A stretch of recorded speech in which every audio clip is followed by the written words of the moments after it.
really, really, really bad. But it was good though. I'm gonna get you some sponsors.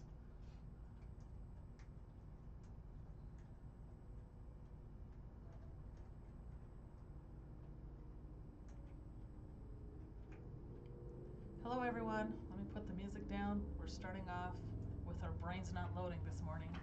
Is it even morning right now? It's afternoon. Is it afternoon? It's 12. It's 12. So is that considered afternoon? Yes. Okay, well, good afternoon everyone. Welcome to Success Without Borders. And give us a moment as our brain decides to buffer here. Today we have Arlene, one of our sponsors with Encore Bank. And today the theme of the day is going to be business banking. And Arlene here is a big expert, a big advocate in the community. Arlene, you want to introduce yourself? Hello everyone, my name is Arlene Delgado. I'm VP of Community Outreach for Encore Bank. And like America said, we're going to talk about business stuff, business banking, the importance of why we should set up everything correctly so that we can in the future align to get a business loan and grow our business. So thank you for having me, America. No, thank you, Arlene. Thank you for joining us. Thank you for sponsoring Success Without Borders. Without you, this show wouldn't be possible. So I appreciate that. You're welcome. And anyone out there that's listening and wants to sponsor America's show, I think this makes a big difference in the Hispanic community. And shows like these are things that we need in our community to get education, especially like, you know, when you talk about financial education with banking, and I know a lot of our friends have been on here, but I think it's very important for us to support programs like this. So if you guys are looking for a sponsorship, please, please, please look into America. And I want to add, not only Hispanics, right? I think it's in general a community all around, because there's a lot of small business owners out there that just don't have this knowledge. And I think it would be very important to just, one, have your people listen to us to get the information, and two, if you want to make a difference in the community. I also want to add, I do have a sponsor per se outside of the show, where we actually are going to be donating twice a month. Oh my God, I can't think of the word right now. ¿Cómo se dice? Como una despensa. Like a food bank. Yeah, but like, so we're gonna be, and if you know anyone that's struggling right now, we're gonna pick 2 families a month where we're actually gonna go out and buy groceries for them. Not your food bank type thing, but we're actually gonna go help them buy all the necessary items to help feed them for like a week or 2. Oh, that's awesome. So that's really if you guys know anyone that you guys want to nominate, start sending me names and maybe a brief description of their story and their scenario. We don't have to share their story online or public, but I do want to put that out there that we are going to start doing this next month in November. So please, anyone that you know that's a family in need, send them over. We want to make the difference. That's awesome. Again today, well, actually, before we start, let me read again. Arlene, the last time you were here, we were doing gratitudes, and I feel like people get stalled out on gratitudes, then people don't know how to say thanks for anything anymore, and because it just gets so repetitive. So I changed it to a random act of kindness. What's one random act of kindness that you've done or received in the last week that impacted you? You changed someone's life, someone changed your life. Oh, okay. Let's see. I think, oh God. I think just, you know, we go day by day, right? Like just with our busy lives and all that stuff. And I think in the last week, I've noticed people like be more conscious of what they're doing. You know what I'm saying? Like opening the door for you. I went to, I had family for the weekend for the Cowboys Broncos game, and obviously the Broncos won. But what's it called? We had family over, so I was up and down running around, you know, in all the stores. And I just noticed that more people are like opening the door for each other. I don't know if it's like a holiday thing or we're getting closer to the holiday season and everyone's like being thankful or what's going on in the world, you know. But I think that's one of the things that makes me smile a lot is when people are just, you know, just do little things of kindness, just open the door or just even smile at someone. Because I think in the times that we're in, we just have to be kinder to each other. Okay, I love it. You? What's a random act of kindness? Wow. See, now I'm put on the spot. I had one and it just. Uh, well, I shared this last week. Did I share last week? I don't remember last week. But long story short, my 5-year-old, we were at a grocery store down the street, and she sees a mom with her kid out asking for money with their little sign. And my 5-year-old's like, Mom, let's go ask.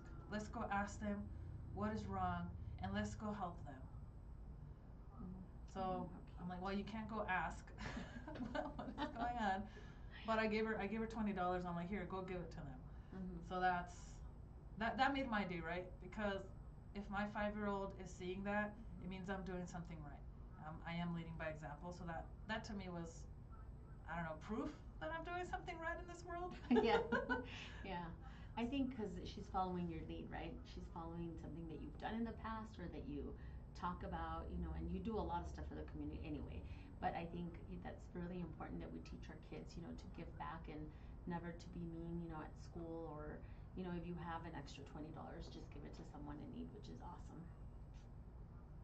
And if you guys want to join whatever we're doing in giving and helping people buy groceries, part of the discussion that we had was, oh, we should go buy food for the homeless. There's a lot of foundations out there that already do a lot of things for the homeless. Not that we shouldn't do things for the homeless, but I feel like the intention behind what we're doing is to actually make a difference in someone's lives, right? And if we give a burrito or food to one homeless person a day, I don't feel like that's gonna have enough impact. But if we buy groceries for someone for 2-3 weeks, that's gonna have a long-lasting impact on that family, right? Yes. Yeah. So that was the thought process behind that. Yeah. And I think it's really cool that you're implementing it here, because then the people listening to this show can actually nominate people, right? So it's personable, it's more impactful, and then it's something positive for your show because you're giving it back to the community. So I love it. Let me know. I'll be in. Well, please nominate people. We need your help. You're part of this, so we need your help to help find the people in order for us to be able to actually be successful and help. Okay, now back to the theme of the segment today, which is from vision to structure, right? Arlene, I had an idea. I'm going to start a barbershop. What is the first step as a business consultant, advisor, someone that I trust and has the expertise? What would you tell me if I come to you, I come to Encore Bank, say, I'm gonna open up a barbershop. What do I do next? I think it's really important for you to vision it and put it on paper, and that's first creating a business plan, right? Like, what's your vision? What's your mission? Where do you want to be? How much capital do you have? If you don't have capital, where are you going to get capital from? What product are you going to sell? Who's going to be your audience? How much are you going to sell it for? So I think it's a lot of the business plan is like all of your ideas written. And I think for that you do have to get like a business coach, or there's a lot of free resources like Sets Finance and B-Side Lending, that can help you put all those ideas into paper to see and identify if it's really going to work. You know what I'm saying? Is this idea that I have going to work if I don't have money, if I don't have a vision, if I don't have that? A lot of people, when I meet with them, I'm like, do you have a business plan? And they're like, no, what is that? And I mean, it's just your idea. It's like imagine if you had to go from here to California without a map, without GPS. You'd be lost, you'd go everywhere. And I think especially for a business, you have to put all of your ideas into a business plan to identify if you are going to be successful. And then if meeting with like somebody, an expert, right? Like somebody that is an expert in business planning and that can, or a business coach, then they can give you advice and they'll ask the hard questions that you probably know the answers to, but you don't want to recognize those really hard questions. So yeah. Are we allowed to agree to disagree on here? Yeah. What? Well, sorry guys. I agree with what you're saying 100%, right? But I feel like and a lot of small business owners or business owners can attest to this, right? Is that sometimes, and being a business owner myself, is that sometimes you just jump, right? And you have to do it. For example, I know a lot of business owners that started food truck. There was no business plan. They just went for it, right? And now they have different restaurants, and on the way, they got the help. So because I advise, right, on my side is, if we tell people to start with the business plan, we're gonna put a stop to their plans right then and there, because that's just the human mind. Yeah. Yeah. Does that make sense? Yeah, and I agree to an extent, pero what's it called? Another thing is like, okay, if you're applying for a grant, if you're applying for, a loan through the CDFI or a bank or whatever, they are gonna ask you for a business plan. You know what I'm saying? Like they're gonna need it. Whether you started it or not, or in the in when you open your business, if you're people like America that just went in and jumped in their idea and opened the food truck or whatever, it doesn't mean that it's not going to be successful. You know what I'm saying? It can be successful, but you have to have just people within your team that are kind of helping you strategize through the process. You know what I'm saying?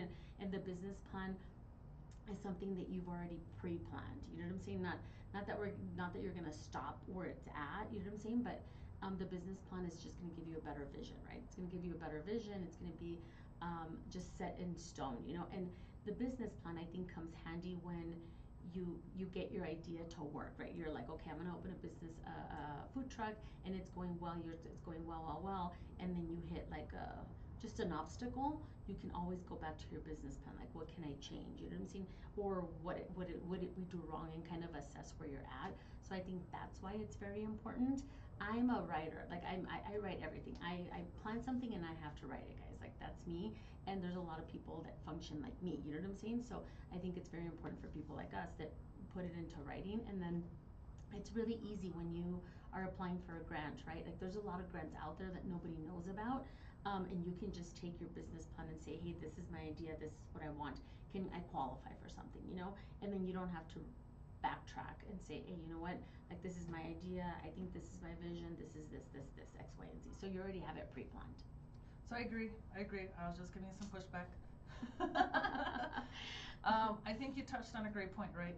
A lot of business owners out there do not know that grants exist, that help exists, right? This is why having someone like Arlene and Encore Bank on your side is very, very important, because these people, these companies actually advocate for you. They help you, they guide you, they put you in contact with the right connections.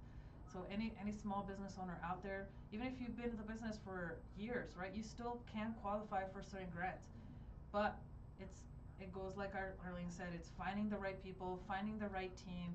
Are the people where you bank at giving you the right resources, right? With that being said, going back to let's pretend we're a perfect startup. My barbershop, I decided, someone introduced me to you, Arlene, and you told me to do a business plan. What is next? I think it's next, once you have your vision, your idea. One thing is like really opening a business account, registering your business with the Secretary of State, so that you can have everything, just uh, the legal way, right? You want to be able to prove that you're the only owner, that like who's going to make decisions on that, and that comes with the operating agreement for your business, like who's going to be the owner, who makes the decisions, what's going to happen if you have a partnership, whatever, just the layout of your business, identifying what type of business you want, and then applying for an EIN number, obviously with the IRS, because we all know we have to pay taxes, and then opening a bank account. That's very important, and it's very important. I can't stress this enough to everybody out there, that you keep your finances separate, right? You want to keep your personal and you want to keep your business separate. I've done. People have come to me and said, hey, I need to get a loan because I'm going from a food truck to opening a restaurant, right? And I'm like, oh, great. Well, how much does your business make? Oh, we make really good money. And I look at their financials and everything's fine. But when it comes to, proving income on your bank statements, they accept Venmo, they accept cash, they accept like all these other alternative like sources of payment, and some of it is going to your personal, some of it is going to your business, and the financials are all over the place. And it's really important to set up all those alternative payment plans, or what are they called, payment, The POS the systems? POS systems, yes, into your business account. So you have to open a business account and route all of those payments through the business account. Mm-hmm. Right. And it kind of goes back to what you said, right? We got to pay taxes. Mm-hmm. Not because you're a business owner means you're going to now evade taxes. And there's this like big loophole, right? Yes, you hear it on TikTok all the time. There are loopholes and strategies, Mm-hmm. but they're strategies. They're not loopholes. You don't get out of the way of not paying taxes. There's just different ways that you can strategize and set up your taxes, but you have to start the right way, as Arlene is saying. You got to start with the business plan, you got to do the right setup, you got to have a business account. So there's all these variables, right? And without the help, and again, there's a lot of resources. I'm a resource, Arlene's a resource. There's a lot of free resources out there as well that will get you to a certain point. At some point, when you're at a certain degree in your business, you are going to have to start investing back into your business to get educated, to have a good tax accountant, to have a good business banker, right? To have an investor, an investment bank, to pay for all these things, to make sure you can use these tax strategies. But that is for another segment, friends. Yes. We will not go into that today because we're starting. I'm starting off my barbershop. Mm-hmm. Once I'm making millions, we'll talk about the rest. No, yeah, but like you mentioned, having a relationship with your tax person is very, very important, right? Like, I've met with business owners I'm like, hey, like, how do your financials look? And they're like, oh, we make really good money, but when it comes down to the bottom line, they're not claiming enough, right? So, and it's because they're not having that conversation with their tax person and saying, you know what, what do you want to do in 2 years? What do you want to do? You want to buy a house? You want to buy, an actual commercial building for your business, that kind of thing. And you have to have those conversations with your tax person for sure. And that's where the business plan comes in, right? You have to have those visions, that vision of the future. It's not just right now, because a lot of business owners, we're all reactive. We're reacting to the sales. We're reacting to the economy. We're always constantly reacting, and that business plan is also going to help you alleviate, alleviate that reaction. And now we start being proactive, right? Yep. You said we just talked about why a business plan matters. A lot of people don't understand vision, mission, and all that. I think at some point we could just do a mini class, right? Yeah, we could literally just go on live after the show or on the show and do a little mini section as to what a business plan is, so we can offer that. We can also try and get some people in here from the SBA, SBDC, and all these resources for them to come and talk to you guys about all these resources and grants that are out there and available for you. We could bring in a tax preparer to talk to you about how to register your business and how important it is, and the structures of an LLC, an S corp, if it's a partnership, and all that as well. And if you need money, Arlene is your gal. Call me. And one of the things that I always tell everyone is, you know what, like, if we don't have the product, right? If Encore Bank doesn't have the product to help your business, we have a lot of resources. We work with a lot of nonprofits. We work with a lot of CDFIs. What's a CDFI for it's us? it's a nonprofit organization that can lend money based off of like grant money or government money. You know what I'm saying? So it's like another kind of like a little bank, but they don't have to follow like all the rules as a bank. But one of the things that you and I have is a lot of resources. So if you are looking for just a tax advisor, a business coach, somebody from marketing, somebody to help you create your business cards, like those are resources that we always have, and we'll give you that referral, that information for free. So always, for all the listeners out there, just make sure that if you don't know where to go, just send an email to America, because I'm sure she knows a ton of people that will benefit your business. Let's talk about business credit. Mm-hmm. Because on here it says get a DUNS number, and I have no idea what that is. So do you know what that is?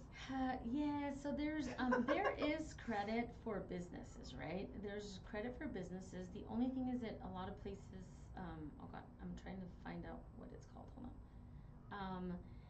The only thing is that the owner is always going to be the guarantor, right? So a lot of the times, like we will look at the owner credit.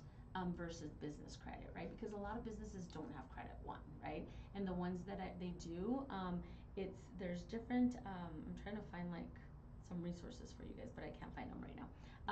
But a lot of there's very small financial institutions that will look at the business credit. It's always going to be the people signing for the loan that are gonna we're gonna look at their credit, we're gonna look at their debt. We're gonna see if they can actually support the loan payment without any of on the personal level and then as a business level. So I think it's very important. We did a class with a couple weeks ago with B-site lending, and they had the same question, like, oh, they told me to go get business credit. Yes, you can get it, but a lot of the times most businesses, they have non-existent business credit. You know what I'm saying? So just focus on your credit. It's very important that you have the highest credit that you can whenever you're whenever you're applying for a loan, because the interest rate and all the parameters of the loan are going to be based off of that credit score. So that's another segment that we can do, like, just totally on credit, because it's very, very important. So Okay. What? I'm starting off with my barbershop. I have okay credit, and I need a loan to start to rent a place, to buy the chairs, to do marketing. Where would you send me? I would take a whole application from you, right? I would be like, hey, send me all your financials, send me bank statements, send me your business plan, send me, everything from your business, everything personal, to identify where you're at, right? Because we do have to pull credit. And a lot of people are like, well, like, I applied for a loan and it takes months. It takes months for you to get a business loan, okay? That's just the nature of the business. So we would identify where you're at. I would probably set up a meeting with our commercial lenders or the market president for our bank, and we can identify and say, like, hey, like, you don't have any capital. Like, that's a problem, right? Because a lot of the times you are going to have to invest at least 20 to 30% of your own money, depending on your credit, right? Everything's going to be based off of credit. And if we identify that we can't help you, then we're going to send you over to like a nonprofit, one of our partners that can help you with cheap money. You know what I'm saying? With cheap money, if you don't qualify for like regular standard business lending or SBA lending or anything like that. But that's the thing that I do, is actually get all your financials. We submit a packet, and then we have an initial meeting to see what we need. If you do have to increase your credit score, then we give you those resources to be able to increase your credit score. And kid you not, that's probably the main piece is credit and financials, okay? Because a lot of the times, maybe you had a previous business and you claimed everything as a loss and you can't prove income, that kind of thing. So then we tell you, like, hey, these are the areas that you have to improve, and then we send you to a nonprofit, because a nonprofit, there's a lot of nonprofits that do character-based underwriting. So yes, although you have bad credit, they are going to look at that, but they're going to look at your character. Character means your bio, your business plan, who are you as a person, did you own a business before, and kind of do that underwriting, which is going to be a lot simpler. Okay.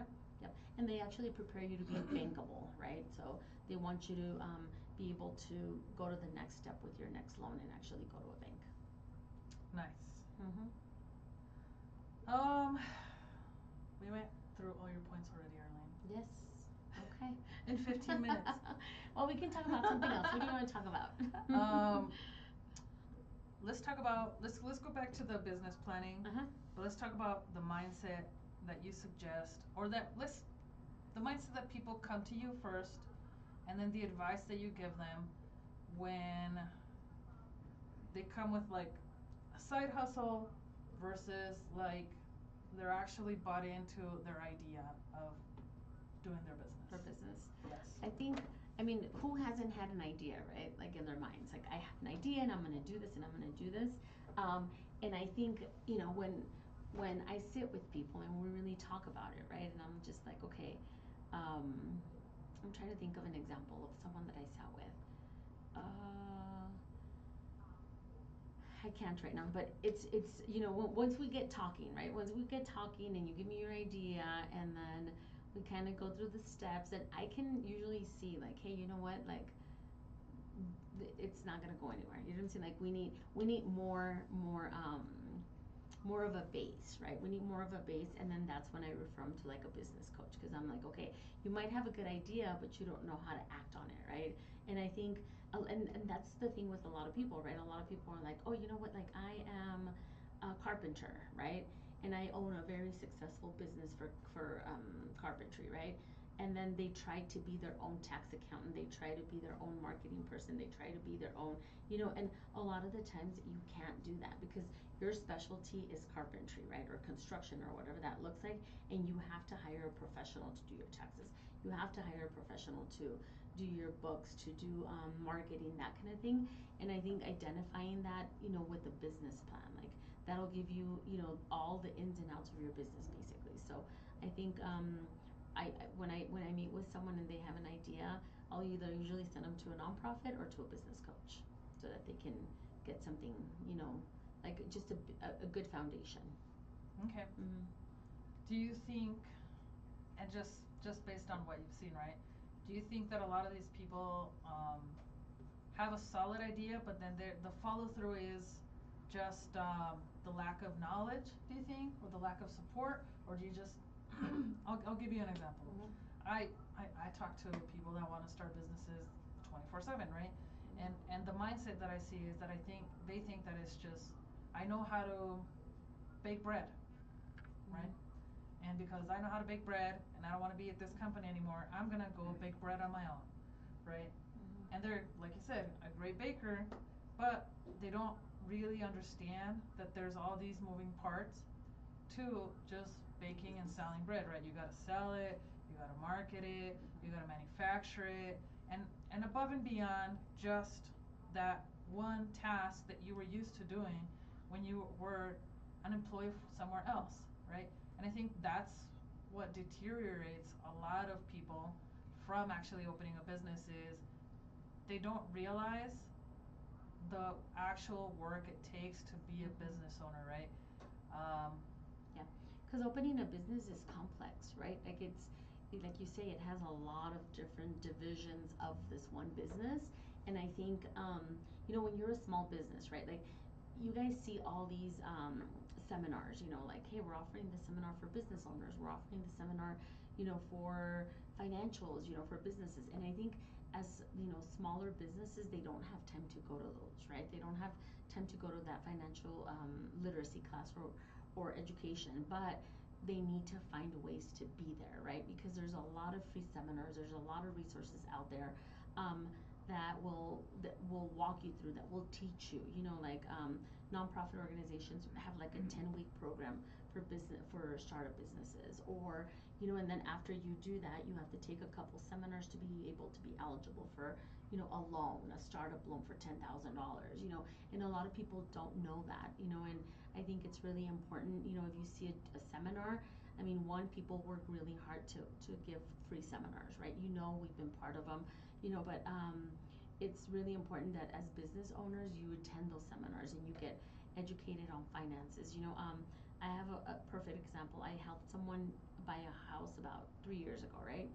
And he had been in the US for 40 years. He had never bought a house and he was a business owner. Very well business, right? He owns a couple restaurants, and he never applied for a loan. He never applied for a loan because he didn't need it, and then it got to a point where his restaurant was growing and he needed a bigger building, so he wanted to buy and that kind of thing, and he couldn't apply. He didn't qualify for the loan because he didn't have a business plan. His business was registered, but there was a problem with the name of it, you know what I'm saying? And he never knew, right? He never knew. So I think, if now he takes time to go like to all these seminars to learn about, the rights and the wrongs and the do's and the don'ts of a business. But I think as a business owners out there, they have to be educated on finances, just financial literacy, like opening up a SEP IRA, paying taxes, all the licenses that you need, from the occupancy certificate to, like if you're baking bread, what licenses do you need, and actually do everything legitimate so that you can be in a better place for a loan. So. what I've seen, right, on the mindset is shame. Mm-hmm. right? A lot of these business owners that have been doing it in that matter is and I do this all the time, right? You come, you offer them help, and they're ashamed. They know they're running their business by the seam of their pants, which is not an issue, right? I I know a lot of us out there, business consultants, business coaches, right? Banks. We're not here to judge. We're actually here to help, and we don't care. Trust me. I've run a business that way too, right? Yeah. We all have. We all have to start somewhere, and we're not here to judge. We're here to help, and I feel like once we kind of get past that shame of, oh, they're gonna see my mess, they're gonna see that I don't know what I'm doing, right? Once we get past that fear of being truly seen, then we can actually get to work, Yeah. right? I've had clients that have taken me over a year to build a relationship with, so they can actually finally let me in and see their financials. Yeah. Because again, it's that shame, right? It's all run on emotions. Even though we're like, well, why can't we just think about it logically? Even at the top, look at everyone at the top. Yeah.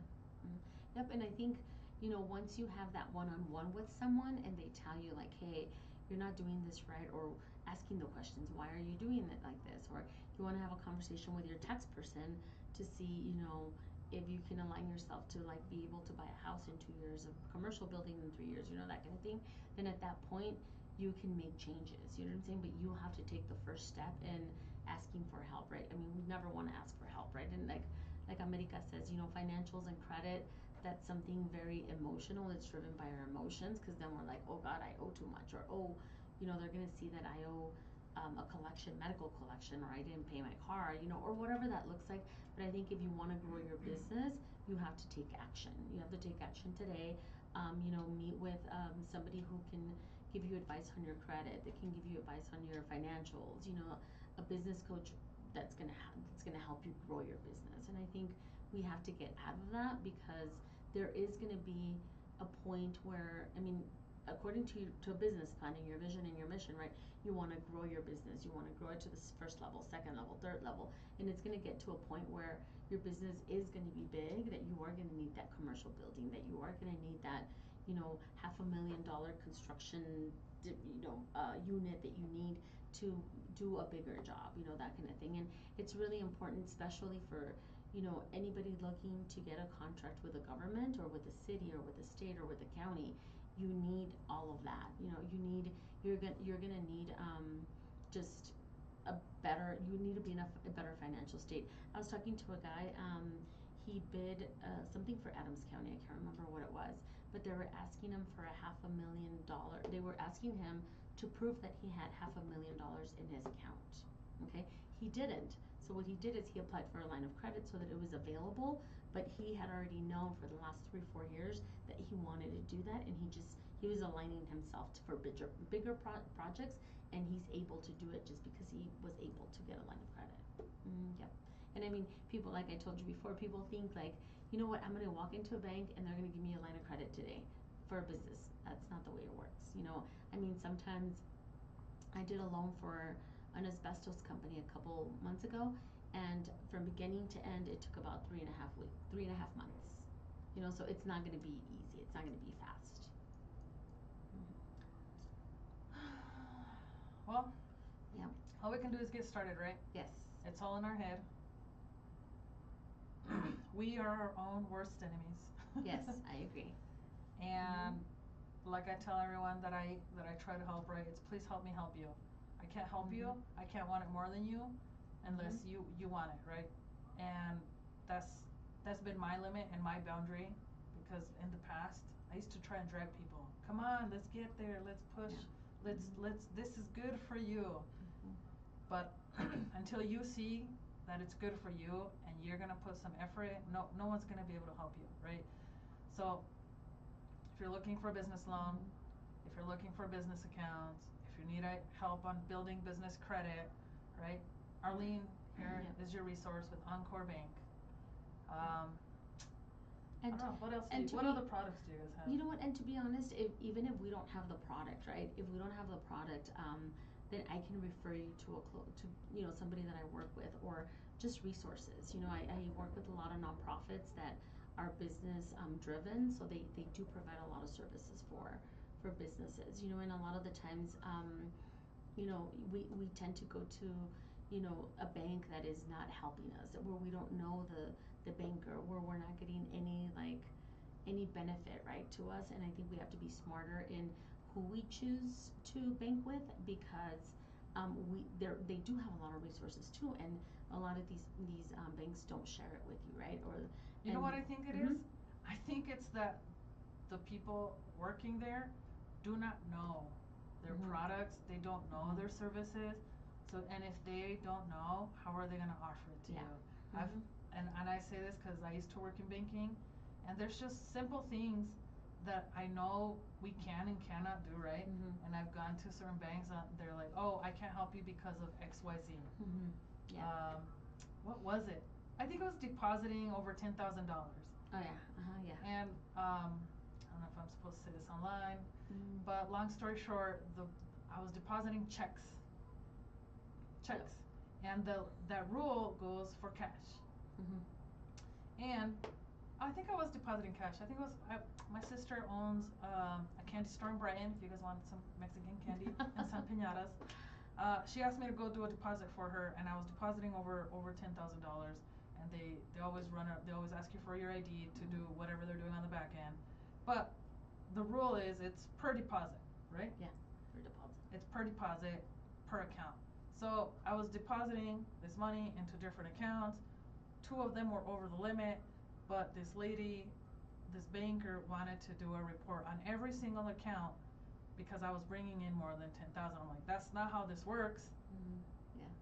And she's like, oh, well, here's the paper, read it because that's what it says. And I literally had to point it out to her on her own paper that that's not what it said. Yeah. And get a manager involved.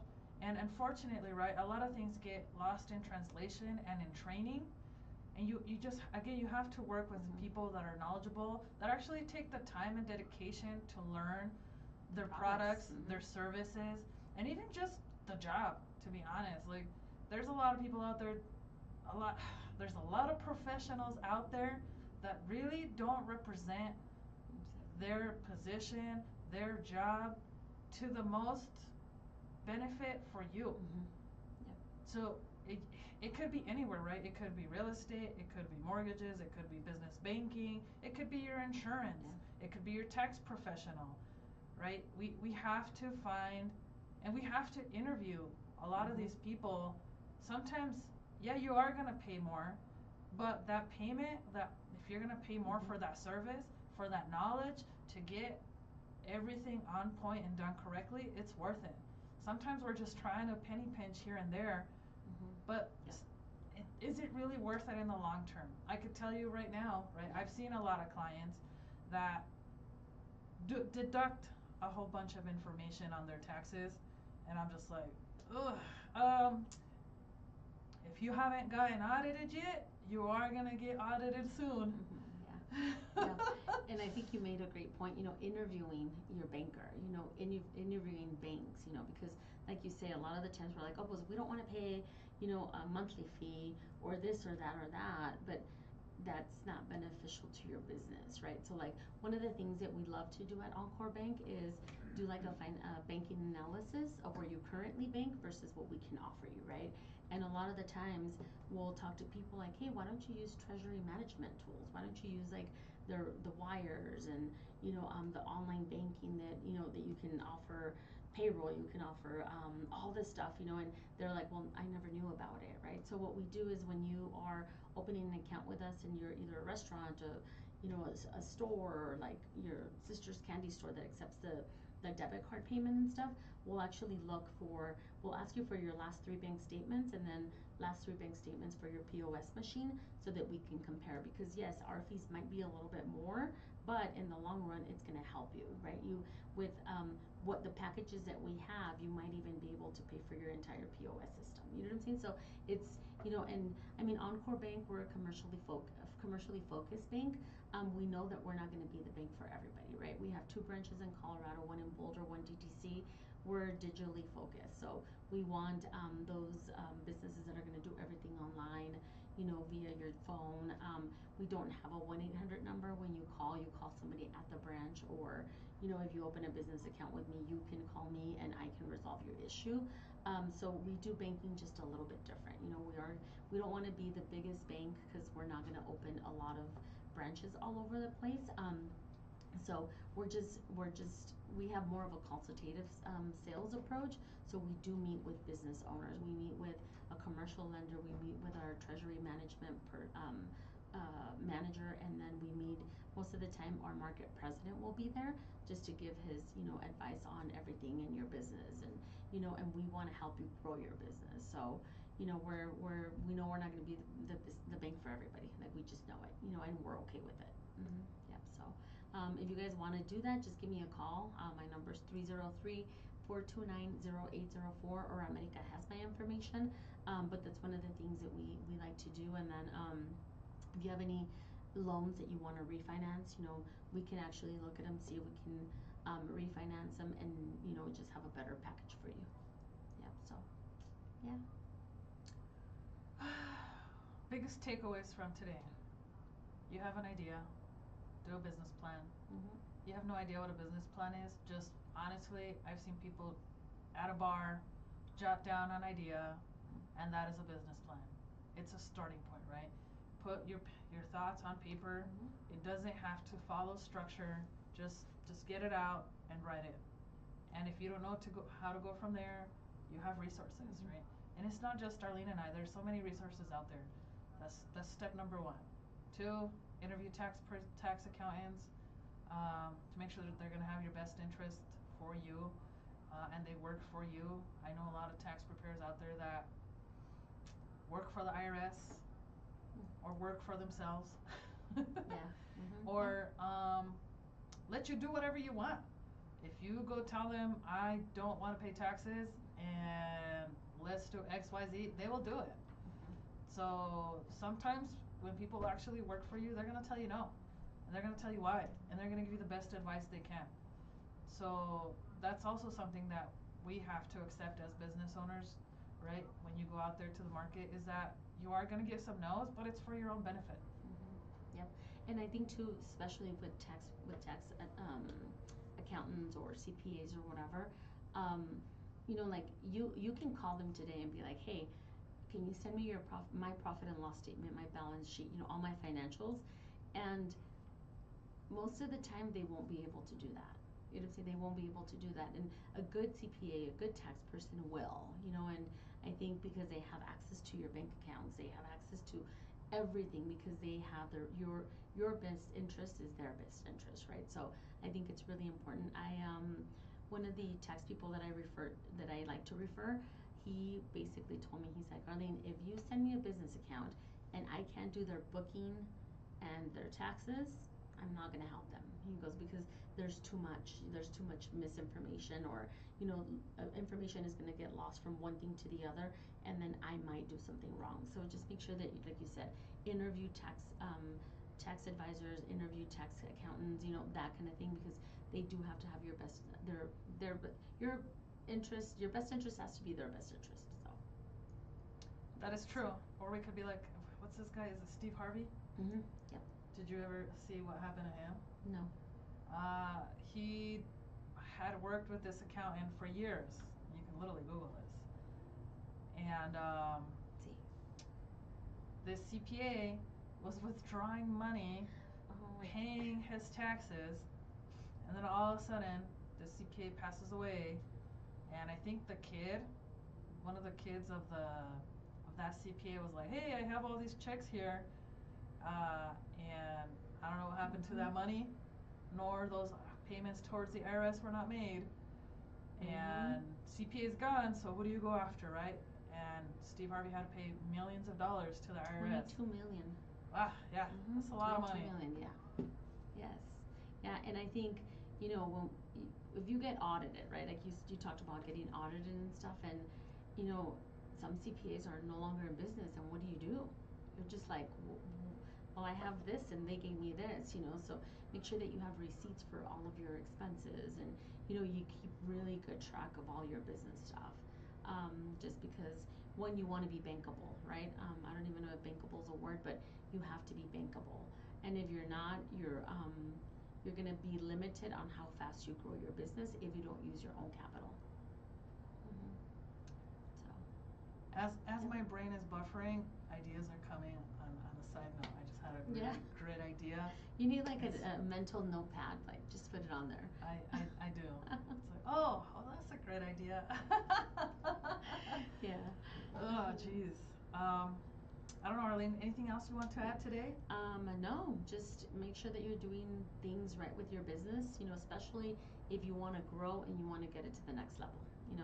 A lot of people wait, we're reactive, you said. We always wait to apply for a line of credit before we need it. Just apply for a line of credit because you will need it if you want to grow your business. If your vision is big, if you've already have a business plan and you're like, okay, I'm done with this, like it's a great idea, I'm doing great, keep on adding to it, right? Keep on adding and keep on growing. And to grow your business, we all know that we're going to need capital, and it's really important that you have all of your ducks in a row to be able to qualify for that loan. Yes, ma'am. Perfect. So, points for today: business plan, business planning, interview professionals, find the right professionals, who to talk to. The right professionals will refer you to the right people if they don't know the answer to. There's enough business for everyone. So if you think that your idea, I don't know, you want to sell cheeseburgers and McDonald's sells cheeseburgers, maybe your cheeseburgers are the best. I don't know. The other day I met a gal that was selling colored patties. Have you met her? No. Yeah, she's selling colored patties. I was like, okay, that's okay, cool, right? And that if that's something that sells, awesome, right? You do you. Yeah. Don't let a business plan stop you, but just for sure write it down. Yeah. And if you have no idea where to start, let us know. Let us point you in the right direction. I don't know. You can make a difference in someone's life by starting your own business, by not hoarding that idea for yourself and sharing it with the world, right? Yeah. And again, Encore Bank, Arlene, main point of contact. Yes. For all your business needs at Encore Bank. And what was your phone number again, Arlene? 303-429-0804. And if not, I'm sure you'll post it somewhere. Yes, yes, I will. And again, thank you, Encore, for sponsoring Success Without Borders. We wouldn't be here without you. Thank you, Arlene. Thank you for having me. Have a good day. Thank you, everyone. Bye.